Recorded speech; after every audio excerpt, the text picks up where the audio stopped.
Dear students, class 9th में विषय हिंदी कृतिका भाग 1 में हिंदी की श्रेष्ठ लेखिका मृदुला गर्ग के द्वारा लिखित मेरे संग की औरतें नामक चैप्टर पढ़ रहे हैं। इस चैप्टर में लेखिका ने अपने जीवन में होने वाली विभिन्न प्रकार की घटनाओं का बहुत ही सुंदरता के साथ वर्णन किया है।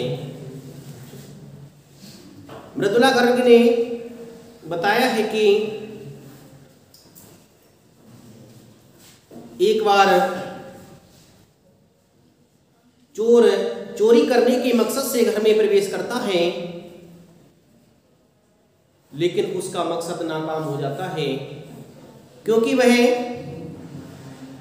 जिस कमरे में प्रवेश करता है उस कमरे में मेरी माँ सो रही थी और जब उस चोर की आहट को उन्होंने सुना तो उसे सुनकर के उनकी आंख खुल गई और उन्होंने उससे पूछा कि कौन है, तो उसने उत्तर दिया कि मैं हूँ। ये सुनकर के माँ जी ने उसे पानी भरने के लिए लोटा दिया कि जाइए और बाहर से पानी भर कर के ले आइए।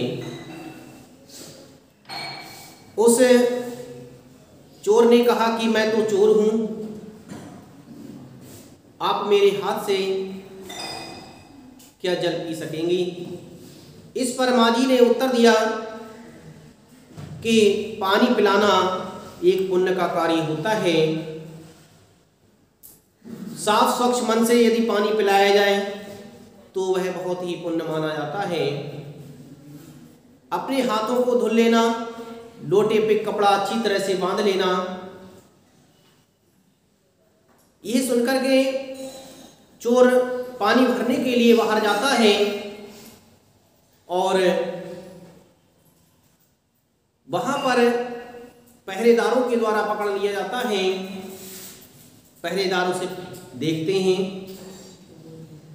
वह चोर वापस माँ जी के पास आता है और माँ जी को जल पिलाता है। माँ जी उस लोटे से आधा जल पीती हैं और आधा जल उस चोर को पिला देती हैं और ये कहती हैं कि आज से तुम मेरे बेटे हुए। ये सुनकर के चोर के लिए बहुत ही लज्जा आती है और वह कहता है कि बेटा बेचारा किस लायक रह गया है, सो रोमांचक धंधा छोड़ खेती से लगा। सालों साल लगा रहा। जब मैंने उसे देखा तो बड़ा भला मानुष, बड़ा बूढ़ा लगा मुझे, डरा डरा हैरान सा। लेखिका कहती है कि जब मैंने उसे देखा तो वही चोर जो चोरी करने के मकसद से घर में आया था, उसने चोरी का कार्य छोड़ करके खेती कार्य करना प्रारंभ कर दिया था। वह एक बहुत ही भोला भाला एक साधारण इंसान सा बन गया था।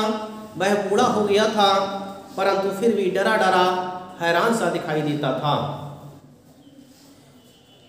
अब खानदानी विरासत कहिए या जीवाणुओं का प्रकोप उन दो सन की बुढ़ियों के बीच में अच्छी फंसी।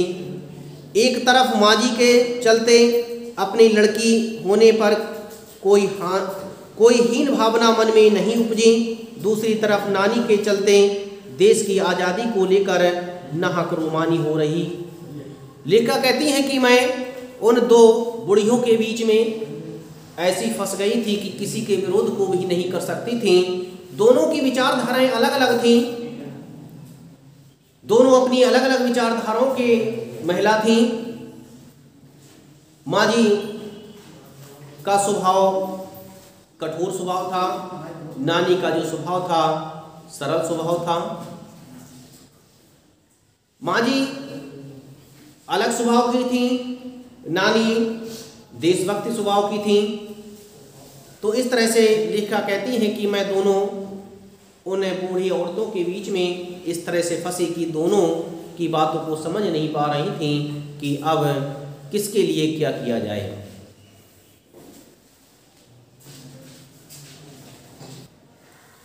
इस तरह से लेखिका कहती हैं कि मैं उन दोनों बूढ़ी औरतों के बीच में इस तरह से फंसी थी कि समझ में नहीं आ रहा था कि किसके विषय में विचार किया जाए, किसकी बातों को समझा जाए, क्योंकि दोनों अलग अलग स्वभाव की थीं। 15 अगस्त 1947 को जब देश को आज़ादी मिली थी, या कहना चाहिए जब आज़ादी पाने का जश्न मनाया गया, तो दुर्योग से मैं बीमार हो गई। दुर्योग उसे कहते हैं कि जिसका योग अच्छा ना हो, अर्थात जो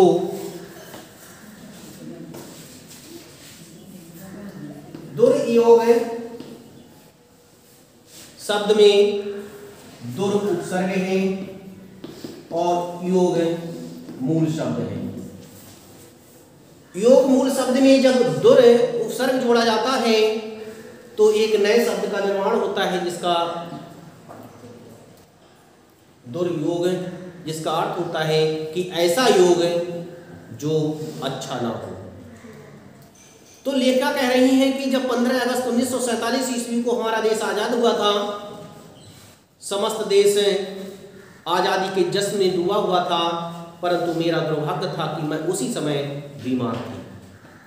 उसी समय मैं बीमार थी।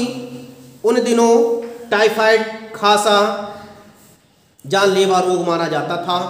उस समय एक ऐसी भयंकर बीमारी चल रही थी जिसका नाम था टाइफाइड।